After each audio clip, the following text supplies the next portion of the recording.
Hello. Today I want to talk about my favourite festival, and maybe it's going to be a little bit of a review. Not that I'm going to give it any sort of rating, it's more that I'm just going to share a little bit about it. And yeah, so the festival is now known as Lunasa Festival. It happens in Aotearoa in the Golden Bay area. And it was birthed out of Luminate Festival. Now that festival had been running for a number of years, and it was I'm trying to think, there's a particular term, but basically it would run every 2 years. And then in 2021 they shifted and it became Lunasa Festival. I wasn't able to make it due to particular travel implications getting to the land. So I was fortunate enough, though, this year, 2023, to be able to attend and to be part of the community, some volunteering with them. And yeah, so I'd been to Illuminate a couple of times, 2017, 2019. I'd also been to a number of other gatherings on the same property. And it's situated on what some call is a crystal mountain, and it is held, or was held, in a like a land trust, and that entity structure has now changed. It's shifted into something else. Maybe that's something I can talk about in another day. Probably best if I seek permission though before I start talking further details about that. But yeah, Lunasa is a festival in which they don't really engage with a lot of advertising. A lot of it is done through word of mouth.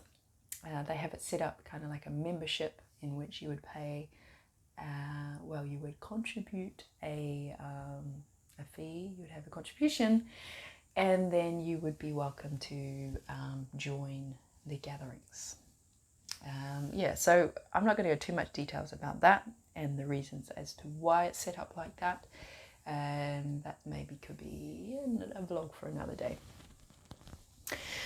And yeah, so it went for about 5 days, and there would be a day on either side. So a day at the start and a day at the end as well, just to help with the integration into the festival and then the integration coming out as well, which I found really lovely.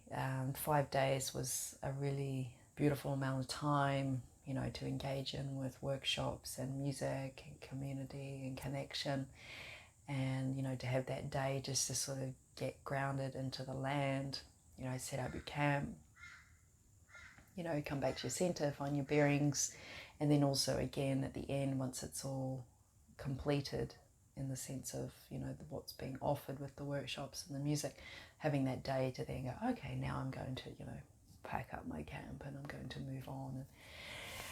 And yeah, it was just really lovely, good amount of time, and that I don't feel is something that I've experienced at other gatherings. I know, like, there's elements of like rainbow gatherings within Lunasa, which I really loved. But, it's not a rainbow gathering either. I don't wish to devalue Lunasa or rainbow gatherings in sharing it in that way either. And so, yes, they had a few things that they were trialing. They were just trying to see what ways in which they could shift forward, and not just trying to do things because, that's how it's always been done in previous gatherings. So they had some new things going on in regards to currency, which I really enjoyed playing with. And I did a fair amount of hours at the gate and some hours at a calf too. So I got to play around with the currency and the philosophy around that, and that was really fun. I really, really enjoyed that. They were using, things of very much of like the mineral kingdom. They were having exchanges of, copper. Call them copper rounds, or as someone was like, is it a copper round or a copper flat? That's an inside joke for another day. So they had things like copper rounds and silver rounds, and we've been very particular about the terminology of the words that we're using.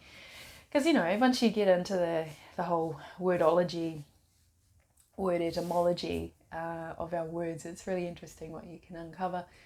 It's something that I've been aware of for quite a long time, and my main work is all around words as well. So yeah, it's been very much in my sphere for a lot of my life, in regards to words and how they're used. And anyway, I'm going too much into that than I need to.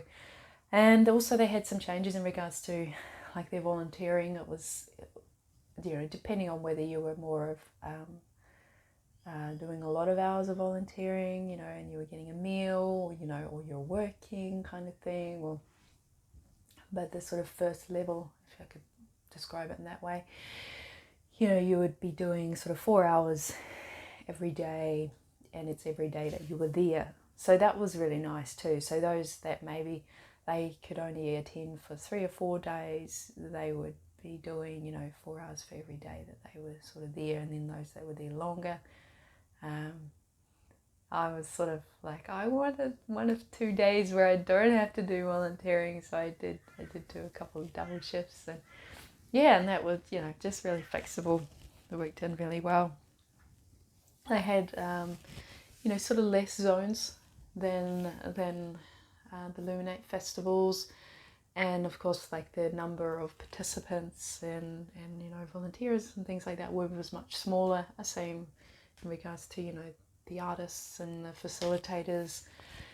And of course it was going to be like that because it is a smaller gathering, substantially smaller, maybe 10% kind of thing compared to what the numbers were at the last one I went to in 2019. And so yeah, of course it makes sense to sort of downsize and downscale. The different placements of the zones as well on the land, and it'd be interesting to see whether any changes are made with some of those in their placement. Their music was very, the timetables are very different. It was very much like live music during the day, and then the electronic music wouldn't usually, not always, but wouldn't usually come on until like midnight. So for someone like myself, I was like, oh, I really, don't want to stay up to midnight to listen to some electronic music. But, they're shifting and they're changing, and not everyone is going to be into electronic music, and not everyone's going to be into live music. And so they're trying these different things and seeing what's working, and I guess trying to meet as many needs as they possibly can without spreading themselves too thin in that regards too. And yeah, some really interesting workshops too. So I didn't get to engage in all of them just because of volunteering and maybe needing some time just to be on my own or make some food or whatnot. And yeah, so they had some really good talks in regards to law, medical topics, medical, non-medical, whatever you want to call them. There's some good movement workshops, things like Qigong and yoga, where there were sharing circles, communication related workshops, connection related workshops, music related workshops. There was a woman there who was doing Mayan calendar and human design workshops, which I really enjoyed. I actually had an in-depth human design reading with her earlier this week in the time frame that I'm recording this. So yeah, it was really, really lovely. And there were friends of mine that were there, even friends that had come all the way over from the Sunshine Coast, to Aotearoa, and which was really lovely. And then of course friends that live in Aotearoa that I hadn't seen for a while, and I camped with some friends that I used to do a few festivals with, and it was and they gave me this beautiful bell tent to sleep in, and we used it as a communal space during the day, and Oh, and it was just so lovely, and I felt so nourished and like looked after, and I'm super super grateful for like everyone and all my experiences. And yeah, I still feel like I'm integrating some of that. There is word that Lunasa may become an annual thing, so it may mean that I've got a further excuse to come back to Aotearoa more often. And yeah, potentially looking at ways in which I could spend a little more time there during the summer. But we'll see. We'll see if that is within the divine will. Oh, just seen a butterfly fly past outside the window when I said that. Anyway, interpret that as you wish or call it just a coincidence, whatever you feel. Yeah, if you have been to Illuminate Festival before, maybe you even went to Lunasa, welcome to leave any comments in the comment section down below. If you want to know more information about Lunasa, I'll leave some links in the description box down below, and I will see you in the next vlog.